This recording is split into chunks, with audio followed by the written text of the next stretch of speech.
Hey guys, welcome back to Hard Hats and Hard Roads. I'm your host, Gabe Moose, and this is our wonderful co-host, local psychologist, Amanda Unsworth. In today's episode, we sit down with Chad Kennedy from C to C for PTSD. Chad shares his incredible journey with the story behind their mission and to support veterans and first responders living with PTSD.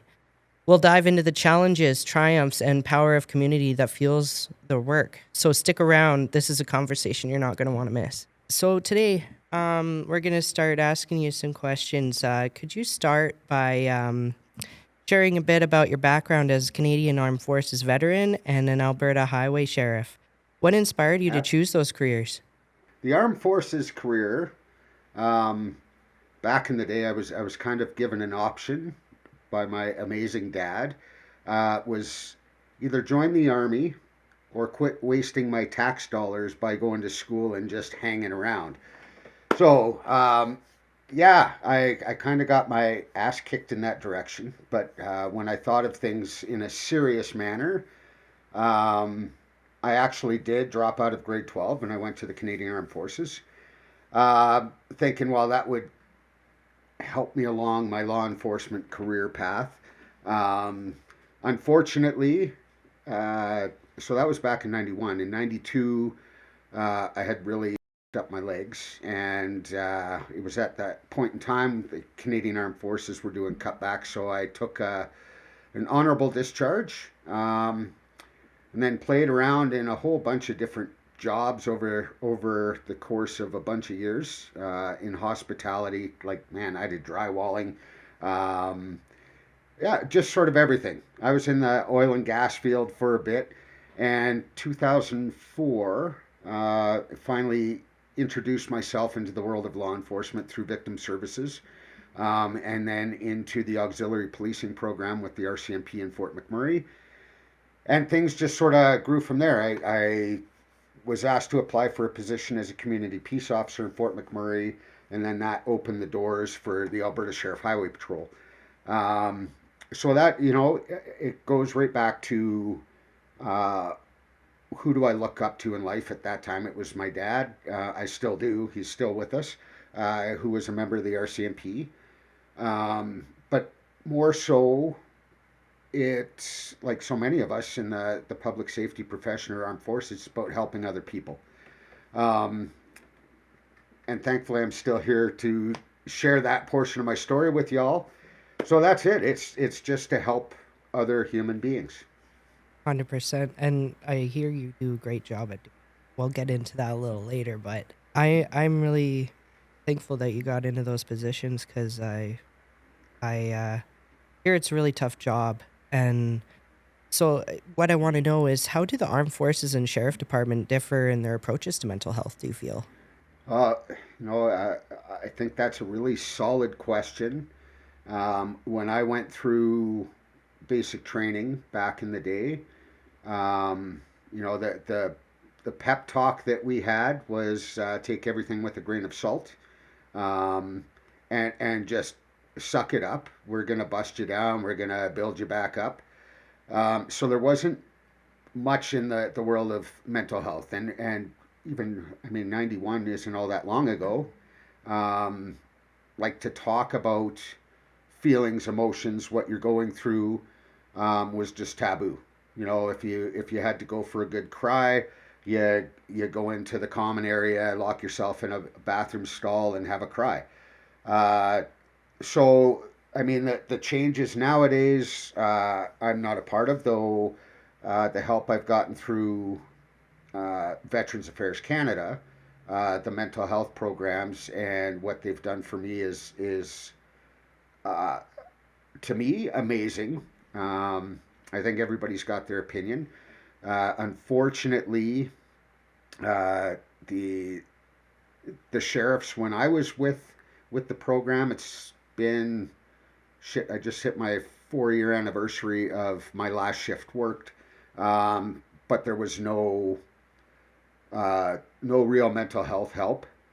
I don't know where that stands today. I hear little dark secrets. I hear good secrets, but who's talking about mental health in the Alberta Sheriffs? I don't know. I know how I was treated. I know how some others were treated, and basically we're a number. You hear that a lot. As a person, I feel we didn't have the help, and where they've come now, I truly don't know. But I think that's a huge part of our mission is not just working with agencies to build up mental health programs. It's trying to get it legislated that there will be mental health programs.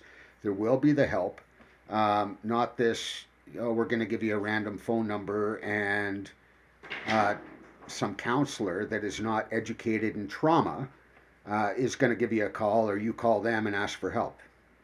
That doesn't cut it. You feel more alone and you see how the system is really broken and you really understand why other people that were or wear my uniform don't ask for help because it's a scary, crummy place with no professional help. Yeah, I hear you say that. I hear you. I think about my profession and how we don't have like service years usually. We're counselors. I counsel. I do that. But I've never been in the armed services. I've never been in the RCMP or in the sheriff's department.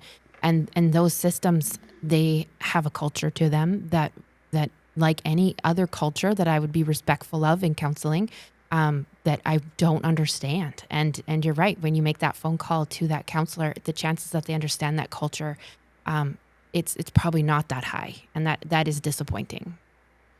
It's and with all due respect, the clinicians nowadays that are being educated in the trauma field, like the traumas we face, um, is amazing. I've been so fortunate to have uh, so many, and it sounds weird, but I've had so many amazing clinicians enter my life over the past 4.5 years.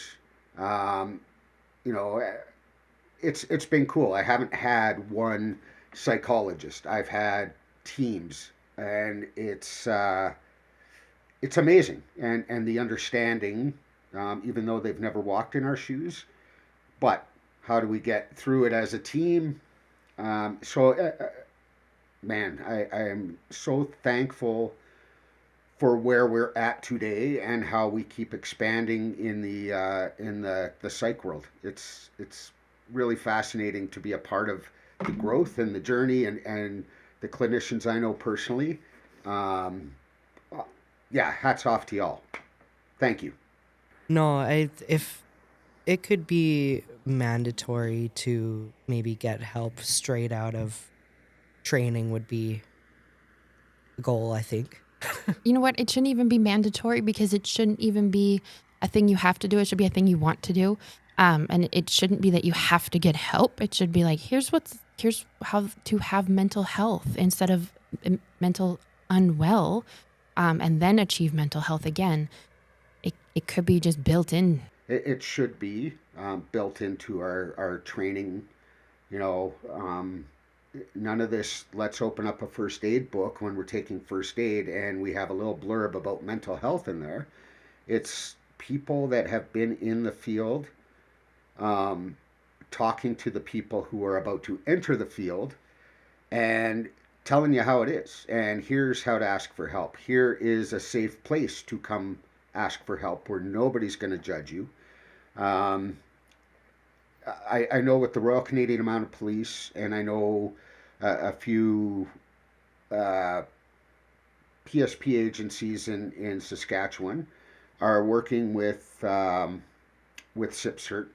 More importantly, well, not more importantly, Dr. Nick Carleton in Saskatchewan.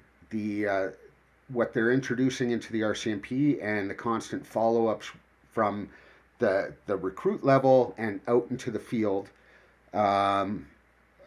like it's there. And the only hope is that every agency across this country, and no matter what part of the public safety profession you enter or what branch of the armed forces you enter, that is going to be there for us. To me, that's, in the first responder world, there's so much, we're reactive. Well, some places they really promote let's be proactive. So SIPCERT's approach, Nick Carleton's approach, is amazing, and to see our national police force accept this and work with their members, and like every agency, when we hear of suicide, it's like, how did this happen? The stone cold face, I'm a robot and I'm programmed to just not care, but we bottle all of that stuff up inside to the tipping point, and now we deal with suicide. And the higher ups are always asking, why is this happening? Well, man, I'm not the most educated person in the world, but I'll tell you what is going on. That word stigma is everywhere you go when we wear a uniform. And if it's not the public judging us, it's our peers. And that is brutal. And the way we're treated for a lot of us, and I'm not picking on any specific agency, or fire department, hospital, whatever. It's, like shake the stigma. I don't care what rank you are. You're still a human being. You got to have that compassion and take care of your troops. It's that, be a leader, not a manager. That's right. And honestly, if I was in training and I heard, hey, like, this is what you can do, this is where your safe space is, this is where you can get help, I'd feel so much more confident out to do the job I want to, knowing that someone would have my back that way. It's not brain science to know that we're not designed to see a lot of the stuff that we see. For me, straight on highway patrol, I couldn't tell you what it was like to work in the courts or the prisoner transport section. I went straight into highway patrol, and like Highway 63 to Fort McMurray used to be the highway of death. And it was every set, you're going to a really bad collision. You're seeing the worst that can possibly happen to a human body. And more so, a lot of times you're out there before an ambulance gets there. So now you're helpless because you don't have the tools to do your job. You come back to the office, there's no critical incident debrief. There's nobody asking, how are you doing? You just go home, grab a couple beers or some Captain Morgan, and you sit on the couch until you get tired so you can fall asleep and put the demons at bay. So, yeah, that stigma, why aren't we getting together as a crew and saying, hey, this really bugged me? Are you okay? Also, we don't have to be fine. We can be fabulous. Yes, we can be fabulous. Life does not have to be fine. We can make it better. But that's by getting together and talking and spreading the word. Have I said connecting is mental health Connecting ever before? is I think I say that every episode. So you told me you responded to the Columbia ice fields bus crash. That experience was a catalyst for you to begin your work in the area for PTSD. So can you tell us a little bit about your experience and how it shaped you today? Yeah. So we'll backtrack.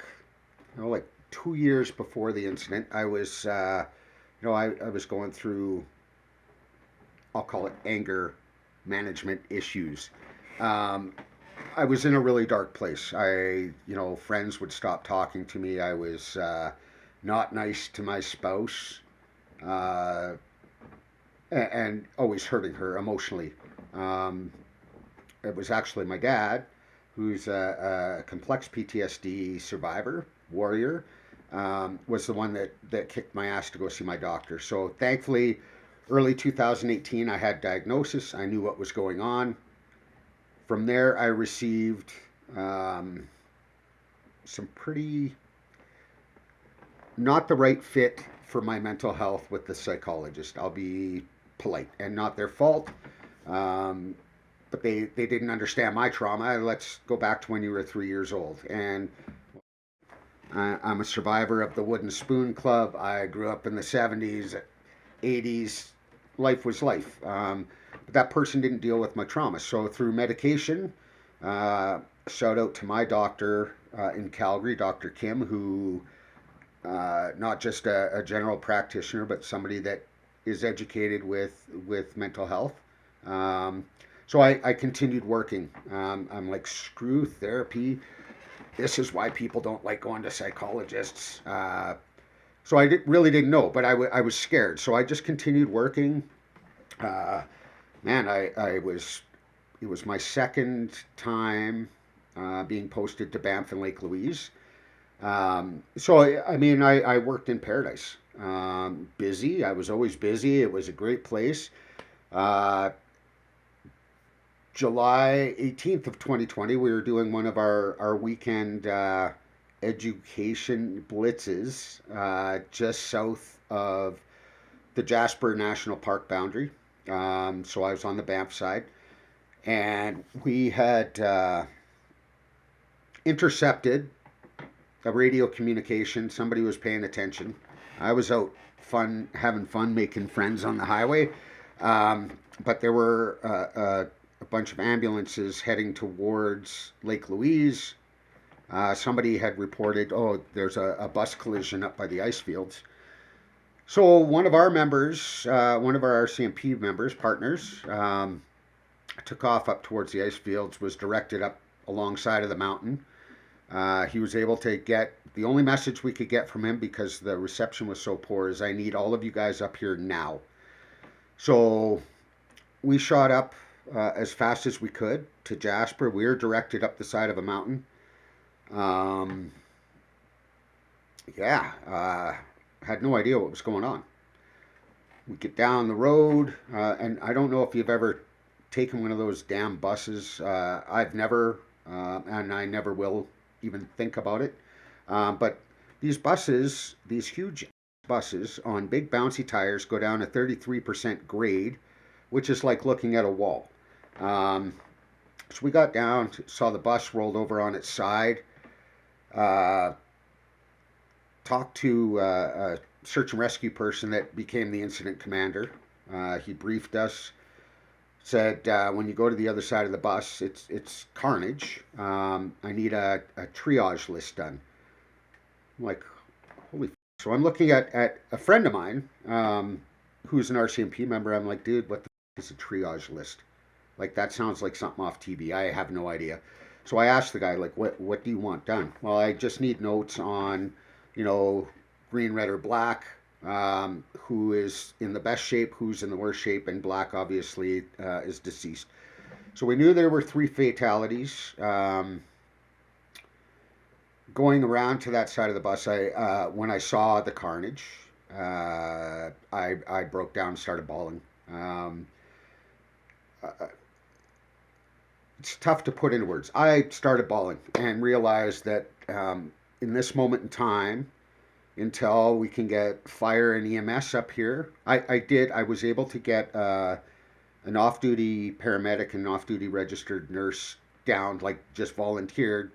I got them down to the site. But it's that realization that these people at this moment in time need somebody to be strong.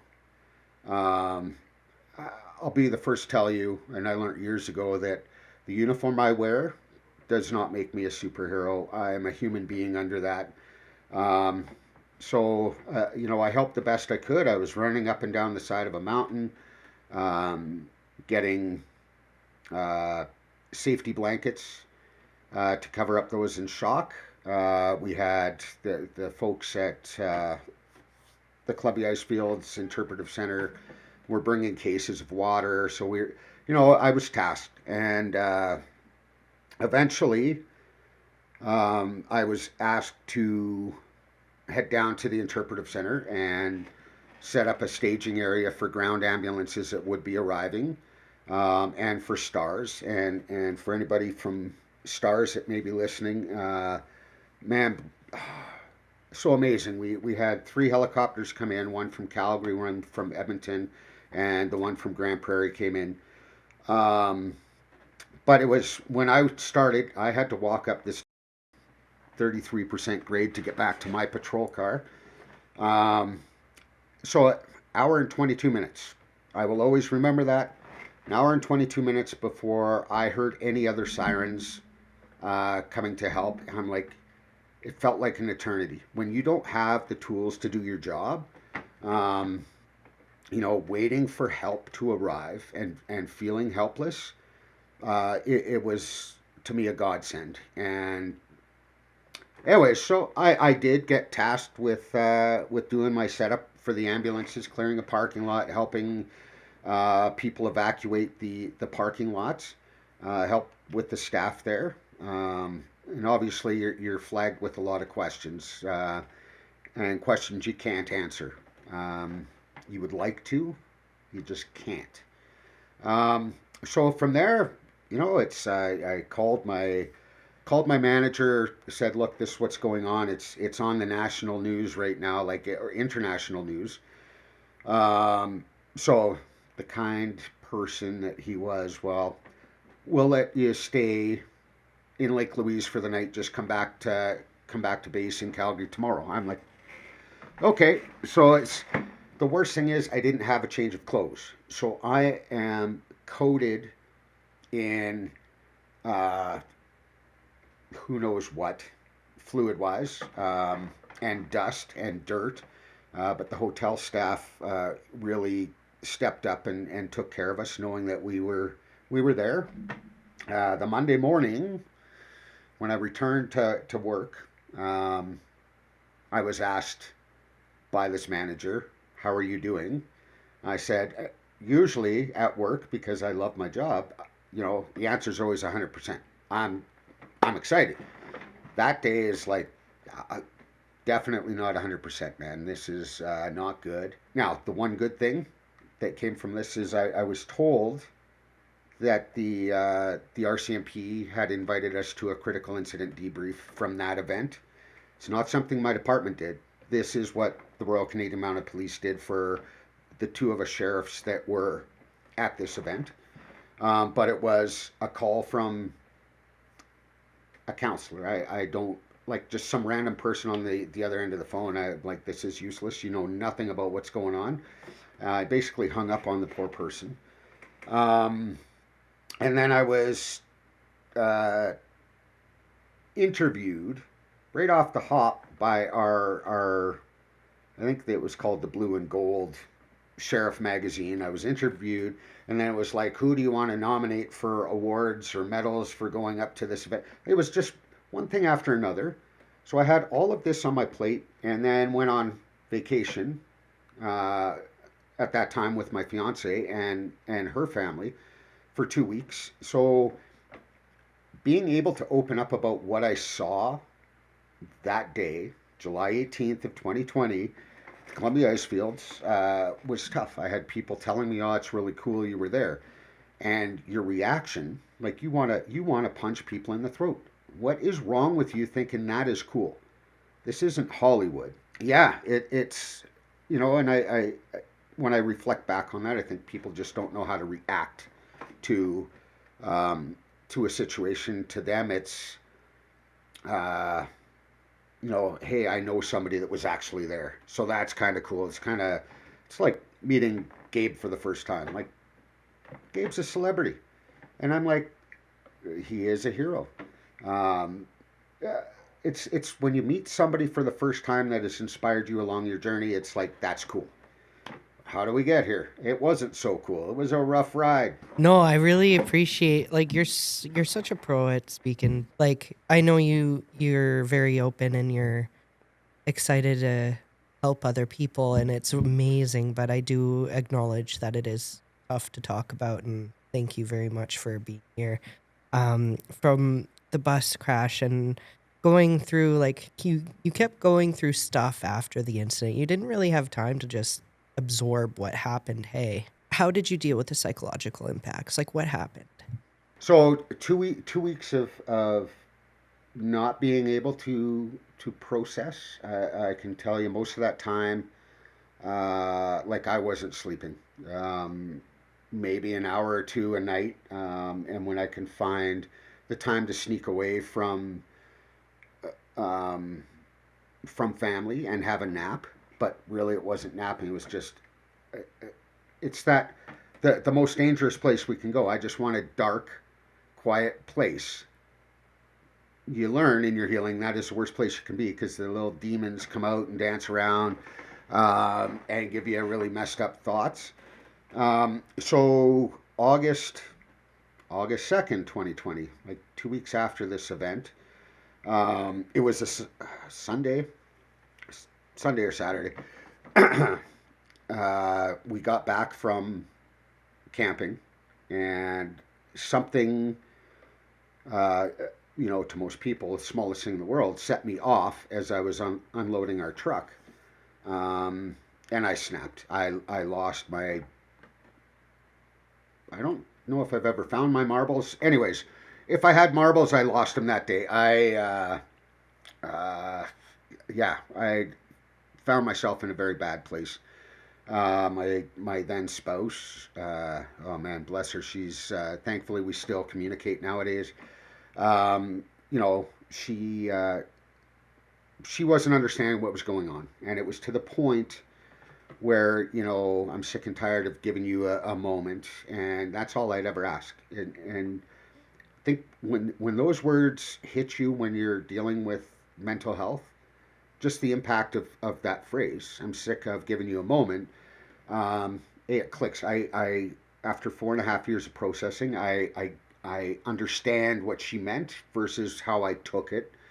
Anyways, we had an argument. I scoped out the backyard. I'm like, I got a lot of firewood to burn. Got my fire pit. I went over to the liquor store, got a 60 of my friend the captain.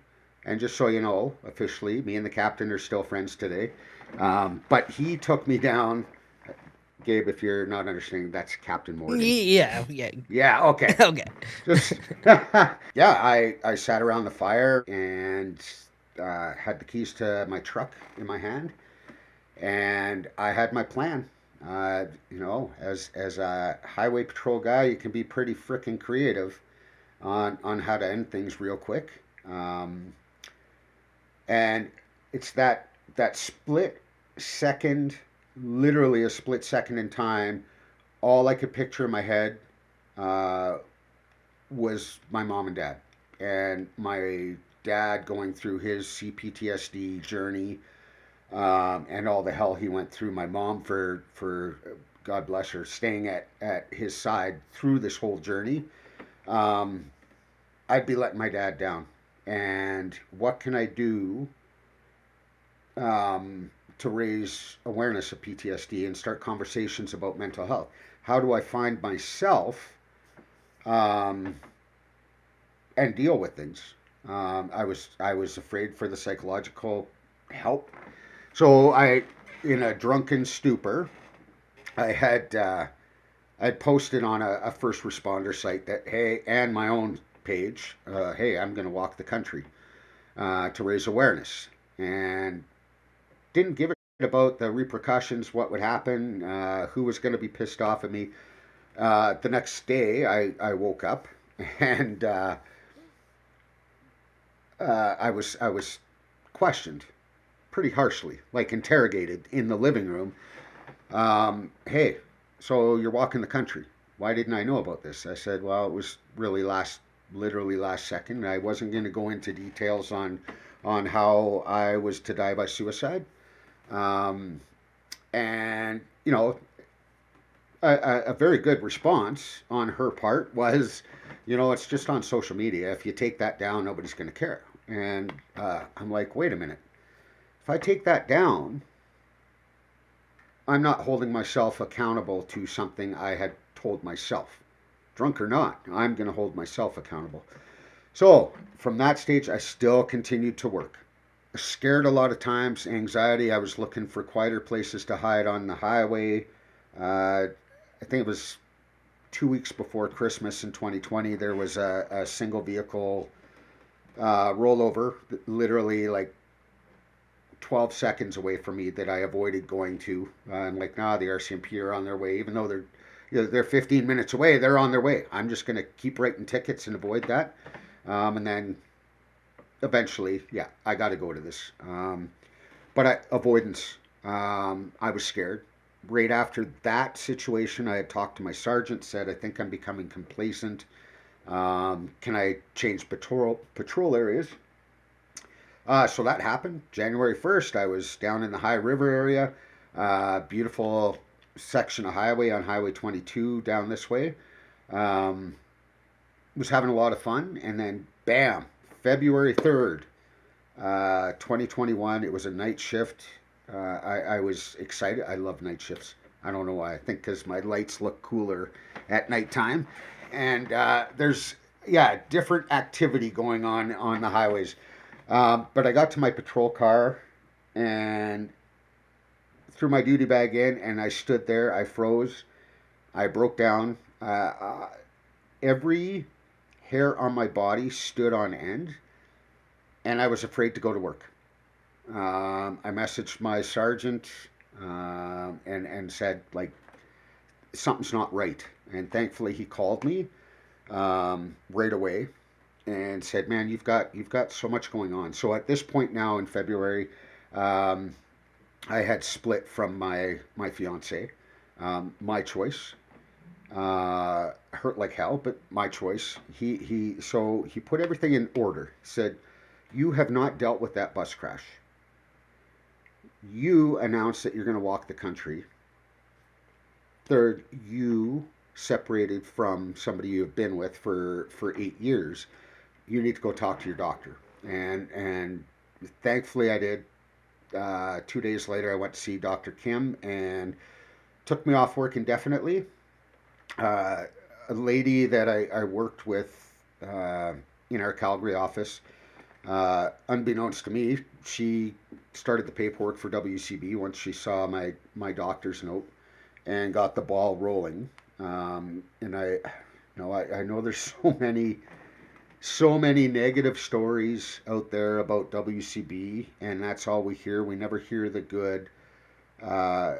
We never hear the good stories. We never promote the good stories. It's like having a bad experience at a restaurant, right? Oh, yeah.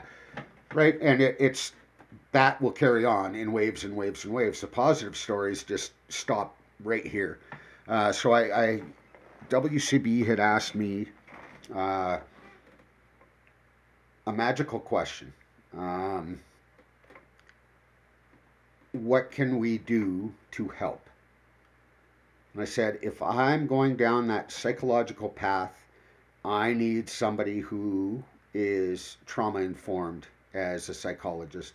And thankfully for myself, to make the decision by June of 2021, I'm not going back to that world. I'd love to be a facilitator or an instructor for the staff college, but there's no way I can go back to something that hurt me so bad and expect myself to survive a career. I always thought it was the psychologists and the therapists that were making me better, but it's not. They were so good in explaining to me. They're the coaches. I'm the quarterback. All they can do is give me tools and exercises, and it you got to make the play. And if the people that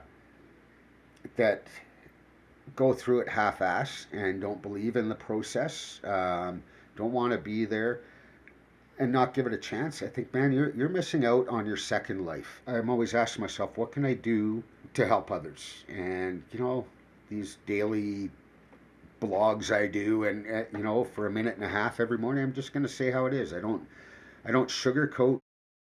I'm never going to tell you the healing journey is easy or pleasant.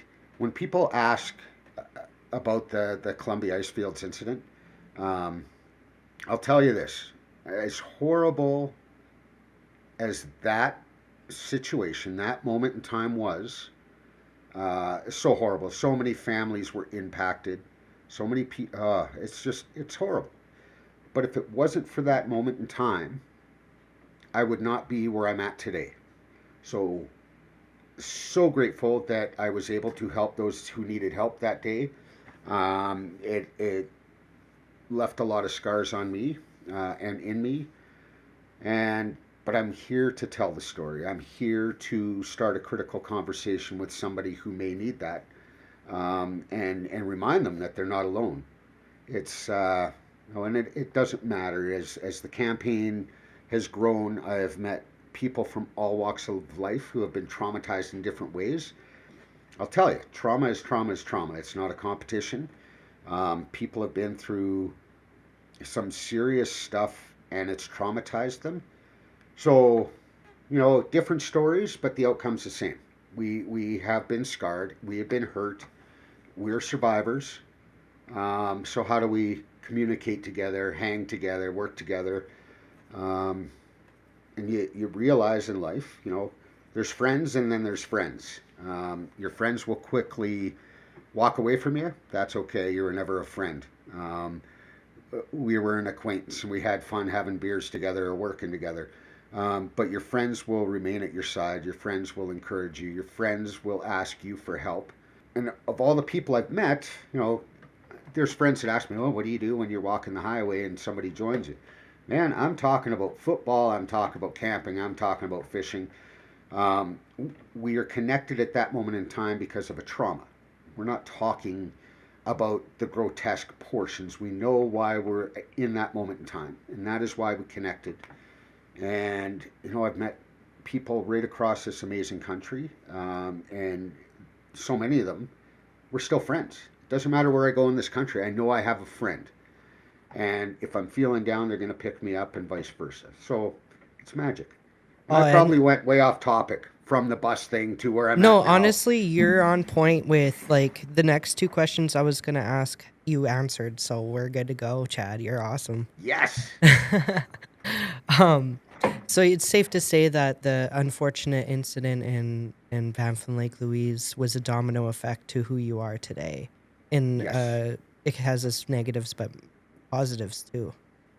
Yeah. And that brought you to walk the country. So you have C to C for PTSD, and that's actually where we met, was at the fundraiser for that, and that was an amazing night. And you actually invited me to walk with other first responders in uniform and all sorts of unique people in the community. It was I had goosebumps. It was amazing. I could Fun. see the difference it would make you going to different communities and bringing this awareness, because it's gonna bring people in and they're gonna heal, and that's gonna affect the community, and it's gonna affect their homes, and it's gonna affect their everyday life, and that's the goal. It's such an ambitious goal that you had to start walking the country. How did you prepare physically and mentally for such a big journey? Oh, man. So, August 9th of 2020, I went, so a week after um, I chose not to die, I went for a walk. And I'm going to go out and walk 10 kilometers. Let me tell you, it doesn't sound like a lot. I walked some loop. I was exhausted. I went back and I said I didn't know these apps on my phone. I didn't have a watch to track stuff. I figured, it's got to be 10 kilometers. So I took my truck out, went for a drive around my route. Like, it was only 8.1 kilometers.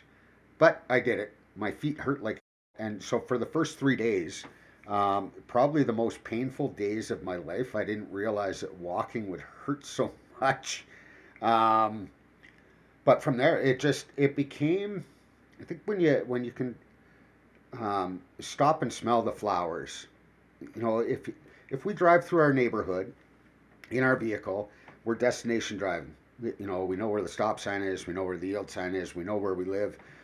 You don't notice what's going on in the neighborhood. But once you start walking through the neighborhood, even though you've driven through it 1,000 times, you're like, oh, I never noticed that. and then after moving from that neighborhood to another part of Calgary, I had an amazing trail system, and I always knew it's like, okay, I can do my 7 kilometer walk, my 14.5 kilometer walk, or my 21 kilometer walk, and it didn't matter what the elements were like outside. Like I think like any of us in any walk of life, prepare for the worst, right? And so I'm like, I don't know what the weather's going to bring uh, along the trail. So I was out there minus 38, minus 40. I know it sounds ridiculous, um, but you do it, and it sucks. It was miserable, but the payoff is there. Psychologically, I didn't.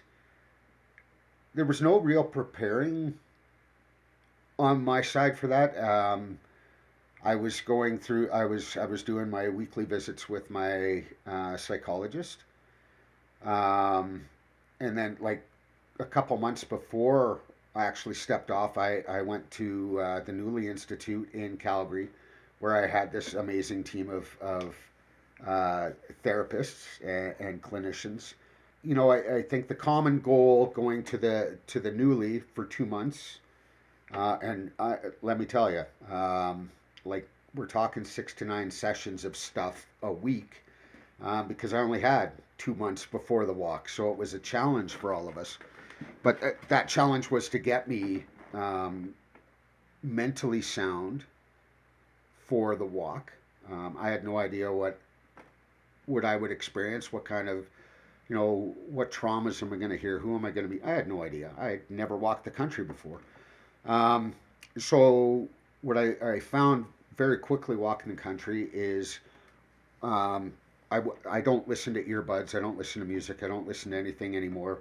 But the first couple weeks in, when my body started to hurt, um, I would just crank up a good tune in my earbuds, and it's like going to the gym. It's like, oh yeah, I get anger music or something that gets my heart going. I just pump harder, but we're not listening to our body, and we're going to end up hurting ourselves when we don't listen to our body. And people are like, what does that even mean? But you go through your healing process. For those in the public safety sector or military, when your spidey senses start tingling, the hair on the back of your neck, listen to that. That is your body responding before your brain can even tell you what is going on. It's such an amazing mechanism. But I stopped listening to earbuds after the first 3 weeks. Realized like, okay, my feet are hurting. Back then my SI joints were a mess. Like I've got to stop. And there was no shame in stopping for the day. Like, man, I walked 20, 25 kilometers, and I need a better rest for tomorrow. Not listening to music, I started processing thoughts. So I've got 1,000 thoughts racing through my brain the first hour of the walk every day. So I'll pick one thought and start processing it and spin it into a positive. Why did this happen? There's that obviously radical acceptance. You accept the fact that this happened, but why did it happen? So now I can process in life that everybody I meet, everybody that enters my life, whether good, bad, or indifferent, that is a learning thing. I've learned something from somebody. And it wasn't until I reached Ottawa, summer of 2022, that it dawned on me what my purpose is. And it sounds really corny. My purpose is to help other people. And whether that's, giving a hand to pick them up off the ground, or to help somebody that asks for help in the community, or to just be there, be present, because they haven't been able to speak, and you create that safe space for them. I really want to hear from your point of view, what's the role of the community in your journey? Like, how do people along the way contribute to your cause? When you can sit with a group of people, as we did in Grand Prairie, like there's no scripted speech. There's no, I'm sweating my what off before I hit the stage, because I really don't know what I'm going to talk about, and I know it's focused on mental health.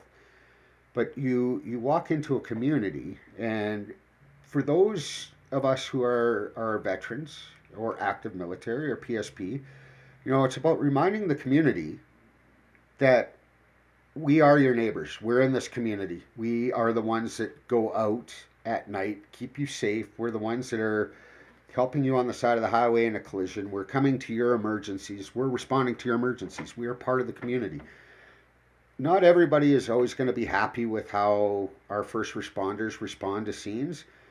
Hey, you know what? We showed up. We showed up to your emergency. So, A, be grateful. B, accept them as your neighbors. They are a part of the community, a giving part of the community. Understand what the culture is in a community, whether it's oil and gas, whether it's agriculture, whatever. Is we have to understand as human beings that the stress and pressure of somebody working in the oil or coal patch or whatever is hard. Mental health is this international epidemic. Thankfully, this generation coming through now and old dogs like myself are starting to speak up about it, and try to make mental health just a normal conversation.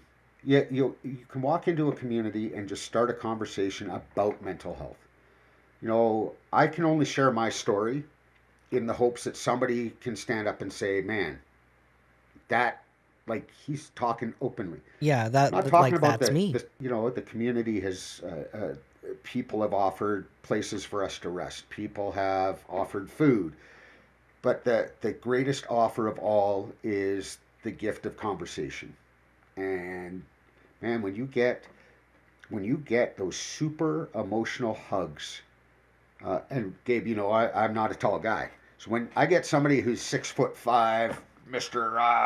Firefighter or cop or paramedic or military, you get this emotional bear hug, and it's like, wow, this moment in time, I've helped somebody. With the emotional bear hugs, I'm assuming you've obviously impacted a lot of first responders, military, and veterans. I bet you have some interesting stories to tell about that. But with someone that's currently struggling with PTSD or feels alone or ashamed to ask for help, what do you recommend they do? For a lot of people, it's a deep, dark secret. They feel ashamed. They're afraid to ask for help because they think it's a sign of weakness. All I've ever offered, like there's some material that is given to us to take across the country, which can help. Hopefully it helps when we can pass that information on. A lot of times it's when it's comfortable for that person. Call me for a coffee, which, at 3:00 today, I'm going to meet somebody for coffee at Tim Hortons that came to me and asked for help the other day. So, if I can't help you at the moment, when it's on your terms and you feel comfortable, shoot me an email, shoot me a text, and I'll help the best I can. If I don't have the resource that fits, I've got resources that I can connect with and find a fit, hopefully, for that person, or at least a phone number, a crisis line. In Canada, we're lucky here. We've got 988. So if it is an emergency, I tell people, you call 911 or 988 and we'll get you help. That's literally what I say at the end of every episode too. Nice. There's always help. I'm in your head, Gabe. Yeah, get out. I like how you describe help, though, as just like an authentic connection. Just hold the space. People, I think it's going to be this magical thing, or, a therapist has the book and we know exactly the steps you have to do to get better. And it's like you go to the doctor and you take this prescription for 10 days and everything clears up. But really, it's just that writing that meaning for yourself. What meaning are you going to make of your experiences? And what are you going to do with them? And that's an individual choice. And you have written your story as like, I'm a helper and I'm going to use the things that happen to me to help other people. And that's that's really cool. And it's not easy. It's so hard. And I always say that to my clients too. Like, you have to pick your hard. It's hard to live with PTSD. You may not. It's a very lethal kind of thing to deal with. And life is hard too. Happy, connected life is also not easy every day. And so you get to pick the hard that you're going to move on now from this experience. And it's really cool, the hard road that you have picked, because connecting across an entire country, let alone Canada being one of the biggest countries, is super duper cool. Oh, heck yeah. How can people get involved and support the work you're doing, whether it's financially, through participation, or raising awareness? www.c2c4ptsd.ca, or email me, chad.kennedy@c2c4ptsd.com. Any of the major social media platforms, I think, LinkedIn, Facebook, Instagram, and I do my recordings on TikTok, so I'm there too. But yeah, just contact me. I always hate asking for money, but it is a necessity, unfortunately, to keep the campaign running across the country. But donations are accepted. Any bit of help. If somebody's got an hour a week to make some phone calls or connect with other communities and let them know we're coming through, that's appreciated too. Oh, 100%. Any way that anyone can help, just get a hold of Chad. That's for sure. Yeah. Well, Chad, I just want to say how much we appreciate having you on today. It's been a really, it sounds like you've been through hell and back, and it sounds like you're back. So I'm really happy that you're here, and really glad that you're making waves in our communities throughout Canada. The conversations do matter. Together we can break the stigma and make a difference. Don't forget to subscribe, leave a review, and share this episode with someone who might need to hear it. And if anyone needs immediate assistance, like we talked about earlier, please call 911. And if you need someone to talk to, feel free to call 988. It's an amazing resource, and never be ashamed of wanting to speak.